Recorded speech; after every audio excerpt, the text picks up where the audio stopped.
एरंडोल परिसरात ट्रॅक्टर चोरणाऱ्या टोळीचा स्थानिक गुन्हे शाखेकडून पर्दाफाश.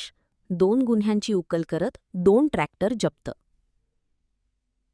एरंडोल परिसरामध्ये गेल्या काही दिवसांपासून शेतकऱ्यांचे ट्रॅक्टर चोरी करणाऱ्या एका आंतरजिल्हा टोळीचा जळगाव स्थानिक गुन्हे शाखेच्या LCBच्या पथकाने अत्यंत कौशल्याने तपास करत पर्दाफाश केला आहे.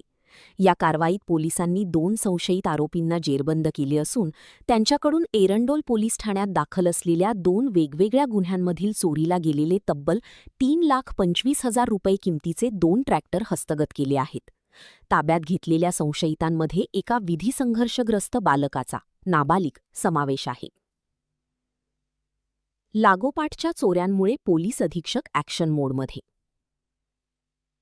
एरंडोल पोलीस स्टेशन हद्दीत ट्रॅक्टर चोरीचे 2 गुन्हे गु रजिस्त्र क्रमांक 44/2026 व गु रजिस्त्र क्रमांक 84/2026 लागोपाठ दाखल झाले होते. शेतीचा हंगाम तोंडावर असताना ट्रॅक्टर चोरीला गेल्याने शेतकऱ्यांमध्ये चिंतेचे वातावरण होते.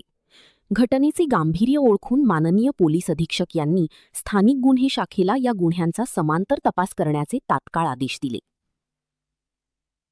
पोलीस अधीक्षकांच्या सूचनेवरून स्थानिक गुन्हे शाखेचे वरिष्ठ पोलीस निरीक्षक राहुल गायकवाड यांनी आपल्या अधिपत्याखालील अधिकारी व अंमलदारांचे एक विशेष पथक तयार करून त्यांना सदर गुन्हे तात्काळ उघडकीस आणण्याचे आदेश दिले होते. गोपनीय माहिती आणि तांत्रिक विश्लेषणाच्या आधारे कारवाई.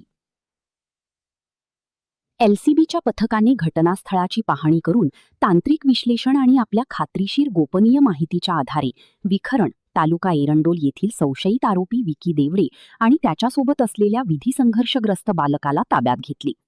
सुरुवातीला उडवाउडवीची उत्तरे देणाऱ्या या दोघांची पोलिसांनी जेव्हा कौशल्यपूर्वक चौकशी केली तेव्हा त्यांनी दोन्ही गुन्ह्यांची कबुली दिली. तसेच हे गुन्हे त्यांनी त्यांचे विखरण येथीलच इतर 2 साथीदार गणेश भिकन गोसावी व प्रवीण भाईदास कोळी यांच्या मदतीने केल्याचे कबूल केले.